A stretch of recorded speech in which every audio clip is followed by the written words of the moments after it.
తెలంగాణలో కాంగ్రెస్ గవర్నమెంట్ వచ్చి సంవత్సరం గడుస్తుంది కదా, మీకు ఎట్లా అనిపిస్తుంది పరిపాలన? మంచిగా అనిపిస్తుంది సార్.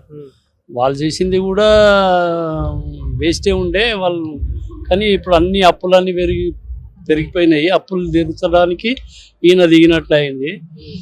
ఈయనది మంచిగా పథకాలు కూడా ఉన్నాయి వీళ్ళవి.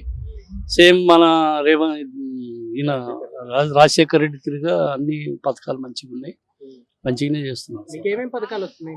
మాకు అన్ని కరెంట్ ఫ్రీ వస్తుంది, రుణమాఫీ అయింది, మళ్ళా బస్ ఫ్రీ, మా ఆడపిల్లలకు బస్ ఫ్రీ వచ్చింది, మంచిగా నడుస్తుంది. అయితే గురుకులాల్లో అక్కడక్కడ ఫుడ్ మంచిగా లేదు అంటున్నారు, మీ దగ్గర గురుకులాలు అన్ని బాగానే ఉన్నాయి? మా దగ్గర మంచిగా ఉన్నాయి సార్, నీట్గా ఉన్నాయి సార్. మరి నారాయణఖేడ్ సంగారెడ్డి డిస్టిక్ నాది, నారాయణఖేడ్ మంచిగా ఉన్నాయి, నీట్గా ఉంది సార్. మిగిలిన అంతా నాయకులు కూడా లోకల్ అవైలబుల్ ఉంటున్నారు అందరూ? మాకు అవైలబుల్ ఉంటాడు సార్. మా ఎమ్మెల్యే సంజయ్ రెడ్డి సార్, ఆయన మాకు ఏ దానికైనా కానీ రెడీ ఉంటాడు.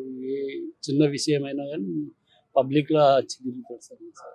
కేసీఆర్ కంటే మంచిగా చేస్తున్నాడు అనిపిస్తుంది? కంటే మంచిగా ఉన్నది సార్, 100% మంచిగా ఉన్నది sir. Subscribe us and press the bell icon for more interesting updates.